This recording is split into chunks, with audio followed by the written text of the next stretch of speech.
दोस्तों अभी रिसेंटली मैंने इस वाले वीडियो में आपको बताया था कि भारत अब बुलेट ट्रेन खुद बनाएगा। इसका बेसिकली ये मतलब था कि भारत ने 250 किलोमीटर पर आवर की स्पीड अचीव कर ली है। आई मीन हमारे पास अब ये कैपेबिलिटी आ गया है कि हम 250 किलोमीटर पर आवर के ट्रेन को बनाएं। और जापान से जो बुलेट ट्रेन आ रहा है जो कि 2026 में चालू हो जाएगा, उसकी स्पीड भी 250 किलोमीटर पर आवर है। इसलिए कहा जा रहा है कि भारत खुद से बुलेट ट्रेन बनाएगा। जो भी लोग भारत के इंफ्रास्ट्रक्चर में इंटरेस्टेड हैं, उन सब के मन में ये सवाल होगा कि भारत के अंदर बुलेट ट्रेन को चलाने के लिए हम 10 साल से ट्रैक को तैयार कर रहे हैं और अभी भी वो पूरी तरह से कंप्लीट नहीं हो पाया है। तो अब ऐसे में सवाल आता है कि भारत जो 250 किलोमीटर पर आवर वाली ट्रेन बना रहा है, जस्ट लाइक बुलेट ट्रेन, तो वैसे ट्रेन को हम चलाएंगे कहाँ पर? क्योंकि भारत के अंदर जो भी ट्रैक मौजूद है वो 200 किलोमीटर पर आवर के स्पीड को एब्जॉर्ब भी नहीं कर पाएगी। ऐसे हमारे पास पटरी मौजूद नहीं है, तभी तो बुलेट ट्रेन के लिए अलग से ट्रैक तैयार किया जा रहा है। तो अब यहाँ पर सबसे बड़ा सवाल ये आता है कि भारत 250 किलोमीटर प्रति घंटा से चलने वाली ट्रेन को कहाँ चलाएगा? क्या इसके लिए अब हमें पूरे भारत में अलग से ट्रैक बिछाना होगा, जैसे कि मुंबई से अहमदाबाद के बीच में बिछाया जा रहा है बुलेट ट्रेन के लिए स्पेशल? तो इसी सवाल का जवाब आज आपको इस वीडियो में मिलेगा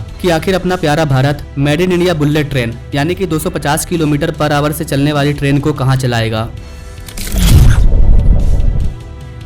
भारतीय रेलवे के द्वारा कहा गया है कि हमारे पास अब वो कैपेबिलिटी है कि हम 250 किलोमीटर प्रति घंटा से चलने वाली ट्रेन को बना सकते हैं। और इसका काम भी स्टार्ट हो गया है चेन्नई में, जहां पर वंदे भारत बन रहा है। गाइस, भारत किस तरह से ग्रो कर रहा है ये मुझे बताने की जरूरत नहीं है, आप सभी जानते हैं। अगर हम रेलवे इलेक्ट्रिफिकेशन की बात करें तो पूरे भारत में आधा इलेक्ट्रिफिकेशन बाकी था और कोई कल्पना भी नहीं कर सकता था कि 10 साल के अंदर हम इस आधे को 100% में कन्वर्ट कर देंगे। कोई माने या ना माने, बट आज ये सक्सेस हो चुका है। किसी ने कल्पना नहीं किया था कि नॉर्थ इंडिया में, कश्मीर वैली में, उन जगहों पर भी ट्रेन चलेगा, लेकिन आज ये चल रहा है। ट्रैक तैयार हो चुका है, दुनिया का सबसे बड़ा ब्रिज बन चुका है और जम्मू कश्मीर जैसे एरिया में भी इंडियन रेलवे पहुंच चुकी है। सिक्किम, असम, इन सारे पहाड़ी इलाकों में भी ट्रेन चल रहा है। तो इंडियन रेलवे किसी भी अचीवमेंट को हासिल कर सकती है, ये चीज पिछले 10 सालों में प्रूव हो चुका है। अब इंडियन रेलवे इस सपने को देख रही है कि हम भारत के अंदर 250 किलोमीटर पर आवर से चलने वाली ट्रेन को कैसे चलाएं और कहां चलाएं, क्योंकि हमारे पास इस लेवल की ट्रैक मौजूद नहीं है जो कि 200 प्रति घंटा के स्पीड को संभाल सके। गाइस, इसका सबसे बड़ा आंसर तो ये है कि भारत के कई राज्यों में मेट्रो को चलाने की बातचीत चल रही है और जहां पर भी मेट्रो के लिए ट्रैक को तैयार किया जा रहा है, उस ट्रैक पर बुलेट ट्रेन को आसानी से चलाया जा सकता है। यानी कि जहां जहां भी मेट्रो के लिए ट्रैक को बिछाया जा रहा है, उस पर 250 किलोमीटर पर आवर वाली ट्रेन आसानी से चल पाएगी। इसके अलावा बड़े शहरों में अब जिस भी ट्रैक को तैयार किया जा रहा है, उसमें सरकार इस चीज का ध्यान रख रही है कि इन द फ्यूचर में हमें यहाँ पर हमें बुलेट ट्रेन चलाना है, तो उसी के अकॉर्डिंग हमें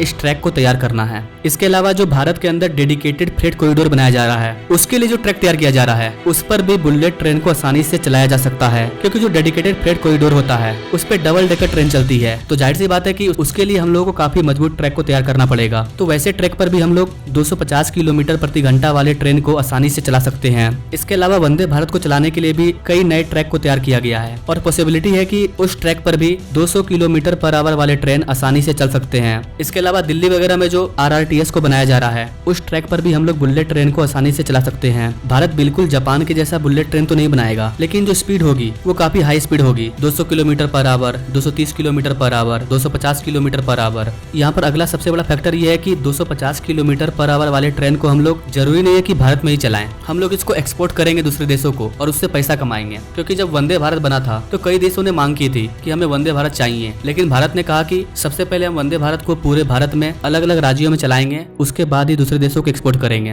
और सरकार ने यही किया। प्राय सभी राज्यों में वंदे भारत चल चुका है और अब हम लोग वंदे भारत को एक्सपोर्ट करेंगे। साउथ अमेरिका के कई ऐसे कंट्री है जो कि वंदे भारत की मांग कर रही है। तो भारत सरकार अपने इकोनॉमी को बढ़ाने के लिए 250 किलोमीटर पर आवर वाले ट्रेन को भी बनाएगी और इसे विदेशों में भी एक्सपोर्ट करेगी। और जब भारत के अंदर हाई स्पीड ट्रेन का दौर आएगा, तो जो भी नए ट्रैक को बनाया जाएगा, उसको भी इस तरह से बनाया जाएगा कि उस पर आसानी से 250 किलोमीटर पर आवर वाले ट्रेन को चलाया जा सके। अपना प्यारा भारत अब वर्ल्ड ग्रोथ इंजन बनने जा रहा है, जहाँ पर की बहुत सारे चीजों का मैन्युफैक्चरिंग होगा और दुनिया के कई देशों में एक्सपोर्ट होगा। और ठीक इसी फॉर्मूला को चाइना ने यूज किया था और आज चाइना दुनिया का दूसरा सबसे बड़ा अर्थव्यवस्था है। तो इसी फॉर्मूले के तहत हमें भी भारत के अंदर 250 किलोमीटर पर आवर वाले ट्रेन को बनाना होगा और जिन देशों में इसकी जरूरत है उसको हम लोग एक्सपोर्ट करेंगे। इससे हमारी इकोनॉमी भी ग्रो करेगी और आने वाले 10-15 साल बाद भारत के अंदर इंडियन रेलवे की जो सूरत है वो पूरी तरह से बदल जाएगी। और 2047 आते आते भारत का जो वंदे भारत है वो काफी पुराना हो चुका होगा। उस टाइम आपको भारत में सिर्फ हाई स्पीड ट्रेन देखने को मिलेगी। तो गैस, ये कुछ ओपिनियन था। वैसे गैस, आपका ओपिनियन क्या है? आपको क्या लगता है भारत सरकार 250 किलोमीटर पर आवर वाले ट्रेन को कहाँ चलाएगी?